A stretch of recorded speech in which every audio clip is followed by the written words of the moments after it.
well, because it's not only blockchain the answer to everything, there are also some other emerging technologies that we can talk about. Yeah, so the core of what we, again, going a little bit back to the philosophical underpinnings, what we wanted to do was make sure that people had a future of data self-sovereignty, right? When we talk about decentralization, when we talk about, even the arguments of, how much decentralization or not, what really matters is the use cases, right? To Anthony's point, the use cases of identity, they are very relevant if you don't have sovereign identity, right? Going back to that refugee example, you leave without a passport. What do you have as identity? If you get the next round of centralized identity, and now the issuing entity doesn't exist anymore, you're back to square one, right? So when you think of those use cases, is Ethereum truly decentralized or not, more than Bitcoin or not, kind of becomes less relevant to the lives of people, right? That's why the use cases matter so much. For us, we have always believed that modern society has valued human life based on physical land that we inhabit. And if we're lucky, what we find below or what we build on top. And today, we can't take one footstep on that physical land without generating a data footprint, right? And if we can value that data footprint in a friction-free way and attribute it back to the individual, then we start to value human life not just on physical land. We can start creating a fair model for creating daily income for people around the world, because we've got the next billion connected humans now, right? Like, if you look at the person on the streets of Mumbai, he may not have the privilege of shelter, but he's riding a rickety bicycle delivering a hot lunchbox from someone's home to their office. The data being generated from his cheap Android phone is telling a story of when that person might need a latte from Starbucks because the lunch got delivered and their next appointment is 30 minutes from now. And that's where the AI comes in. So we built completely decentralized edge-based AI that is able to do a lot of what Facebook, Google, Amazon's AI does in deeply centralized systems. And so it creates context on the edge, and that context gets converted into the kind of intelligence, for the example I just gave for a Starbucks. And the revenue generated from that intelligence goes back to where the data came from, rather than to a Google or an Amazon. So we're flipping both the big tech model on in terms of the compensation of who owns the data, who earns from it, but we're doing it entirely based on a privacy framework. So no personally identifiable information ever leaves the device. In fact, no data ever leaves the device. So Rainfall doesn't replace Google. It's completely decentralized.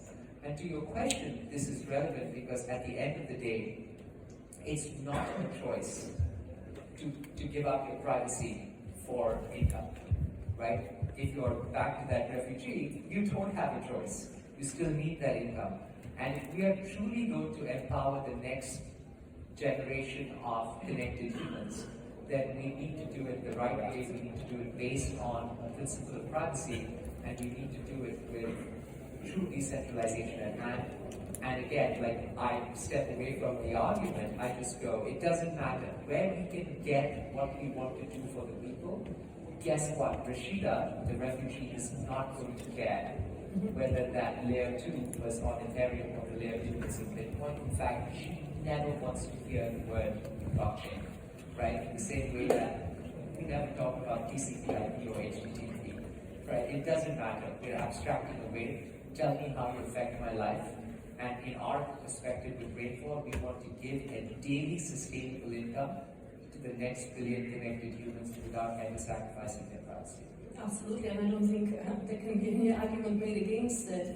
Anthony, you mentioned the ID projects that you're heading up and how it benefits the society, how it benefits, those 6 billion, those, other than 1% who are in this room. What are other amazing projects that you are building that can benefit individuals and, of course, taking, the privacy and centralization and all this, good features that we have to include? Yes, I think that obviously, for me, identity is what will enable Web 4.0. As I was explaining, it's 3.0 plus identity. but without scrapping all your data. And then only give the information that is required. And then, thanks to decentralization also, what we can avoid are middlemen. No? Why I'm saying that? I will give you two very concrete examples. One is, when I was in Zimbabwe, they are paying 25% for remittances. Okay? Which, in one of the poorest countries in the world, should be not allowed. Then, thanks to blockchain and a payment platform, you can do Polygon or whatever, you can send the money for a few cents, 0004, and these guys who maybe, honestly, they are working in Europe or in the US, washing cars or doing very humble jobs, they will be able to send all these remittances to their families. Another example, supply chain is, for example, coffee. Uganda is the biggest producer of the world for coffee, and I didn't know that the coffee, you should collect the grains one by hand.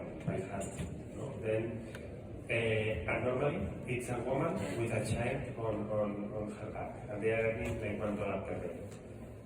Then, if ensuring the traceability through blockchain again, you can ensure that per each capsule, this woman receives 5 cents, which in the total price is nothing or could be very residual. You can imagine the impact that this can create on this initial person. No? Then all these things obviously are very complicated to implement. I'm also honest about that. Regulators are involved. A lot of these middlemen, they don't want to lose the power because a lot of people is extracting value from this chain. But for me, are very two clear examples about how a disruptive, decentralized technology can bring value to the world. Absolutely. I come from the Middle East, where 570 million people. Only 15% of people have bank accounts, but almost 100% of people have a smart device that can benefit from the projects that you're building. Santi, your closing thoughts on decentralization and the importance, and forgetting our differences on the chains, your closing thoughts. What should we all take away from this, and what steps can we take to sort of, get us closer to decentralization rather than centralization?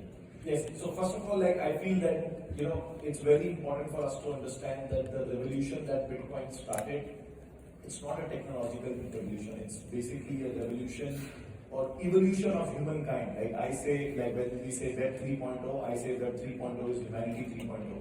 Basically, we are moving from one kind of systems that we are used to, where there is always a third party in the middle, whether it's a government or a bank or any application. We used to this trustless system where we go back to peer-to-peer again, right?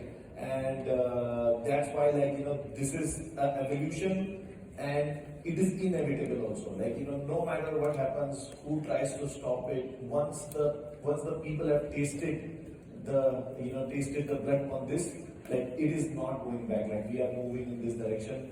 It can be faster or slower, whether it will take 10 years or it will take 40 years, that can be argued, but it's going to happen. So, the Web3 and crypto is coming for you. And as a Web3 community, I want to say that, we spend a lot of time, although it makes the crypto Twitter fun, with, all these fights, fighting and all that. But if we see as a whole group, we are not the enemies to each other. The enemy is this existing world which is resisting to move into this direction, which is natural evolution of humankind, and we should try as much. Of course, we need the fun on Twitter also, so there will be these fightings. But as far as we all understand, as you are saying, that we need these use cases. There's no argument against having these use cases and more empowerment to the individuals. And at the end of the day, we are one single community which is fighting for that, that evolution, that revolution.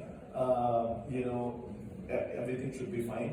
And in terms of the steps, I think what Bitcoin and even the proof of work or proof of stake, what they have enabled is these free markets. And these although these systems at the protocol level move slow, but they have a way of finding their own equilibriums, where if the system is not decentralized enough, people will realize and start losing trust, and then community will do things which will bring more decentralizations. I think it has happened before, when the Bitcoin was like a large block debate was happening with BCH and all that, like Bitcoin community came together, the users came together with that USAF and things like that, and we took a stance, and here we are. Similarly with Ethereum, like this new post-merge scenario, there are things like these OFAC compliance and resistance and all that, but the community is already talking, already thinking about the solutions which can bring us back to the thing. So I feel that these free markets are the way to find their equilibrium. With these big changes, it comes these transitory periods, but eventually we will find the equilibrium, whether it's on the Bitcoin side or on the Ethereum side. I mean, under 50 seconds.